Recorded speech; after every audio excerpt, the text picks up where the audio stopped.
আপনি কে? আপনাকে তো ঠিক চিনলাম না। আমি সাগরের আব্বা। তোমার জন্য একটা সারপ্রাইজ আছে। সারপ্রাইজ? কি সেটা?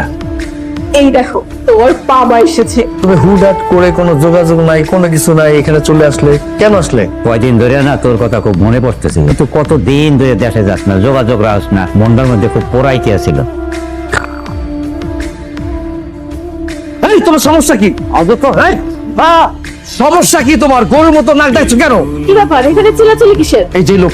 এই লোকটা গরুর মতো নাক ডাকছে। নাক ডাকার সাউন্ড আমি ঘুমাতে পারছি না। গরুর মতো ভ্যা ভ্যা, মানে এটা হয় না যে সাউন্ড কেমন বিচ্ছিরি সেরকম আসতেছে। তুমি একজন বৃদ্ধ মানুষ, উনি নাক ডাকতেই পারে, তুমি এটা নিয়ে সিনকেট কেন করছো? ইনক্রিট করবো তো কি করবো? এই লোকটা গ্রামের চাষা বসা খ্যাত একটা লোক, এই বাড়িতে আশ্রয় নিয়েছে। বারবার বলছি যে এই বাড়ি থেকে চলে যাও চলে যাও, তারপরও কোনো লজ্জা শরম নেই, এখানে পড়ে আছে। এই দুইটা খাটাসটা যে কবে এই বাড়ি থেকে বের হবে এটা আমি ভেবে কুল পাচ্ছি না। লজ্জা শরম কোনো কিছু নেই। স্যার, উনি হচ্ছে আমাদের গ্রামের ডাক্তার দেখানোর জন্য আসছে, কদিনের মধ্যে চলে যাবে এই আর কি, তাই না? সাগর, তুমি কিন্তু বেশি কথা বলছো। চুপ করো বাবা, এই নিন। আহা, তুমি উঠছো নাকি? এই রানটা তো স্যারের জন্য রান্না করা হয়েছে স্যার। আরে আমাকে দে তো, কেন আমাকে দাও। উনি তো আমার এখানে এসেছে কদিন হয়ে গেছে, ওনার ইচ্ছে মতো উনি খায়, কিন্তু আপনি তো সবসময় আসেন না। এই রানটা আপনার জন্য, খান প্লিজ। এই আপনার সমস্যা কি? আপনি পায়ের উপর পা তুলে বসে আছেন কেন? আপনি সোসাইটি বলে কোনো কিছু বোঝেন না?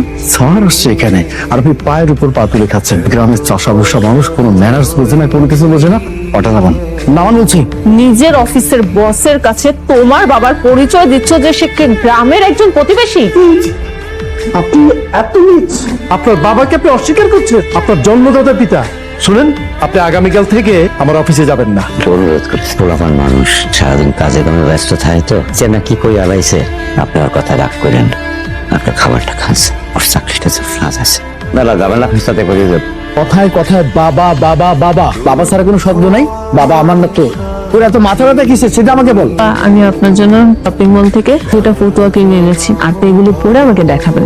আবার তুমি পয়সা নষ্ট করতে গেলা কেন?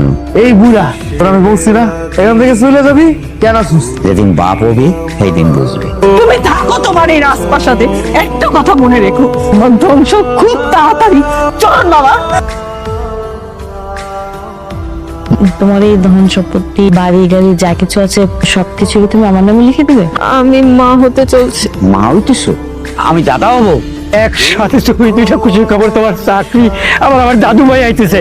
তুমি একটা বলো, নয়তো বাকি নিজের পরিবারের মানুষজনের ছাইরা, এত সুন্দর একটা বউরে ছাইরা অন্যের বউয়ের নামে সহায় সম্পত্তি, বাড়ি গাড়ি জমি জমা সবকিছু লিখে দাও। এতদিন তোমার যা যা ছিল এখন সবকিছু আমার বউয়ের নামে, এটা হলো আমার বউ। তুই সবকিছু লিখে দিছিস না, এখন এই বাড়ি গাড়ি জমি জমা সহায় সম্পত্তির উপর তোর কোনো হক নাই। বেরো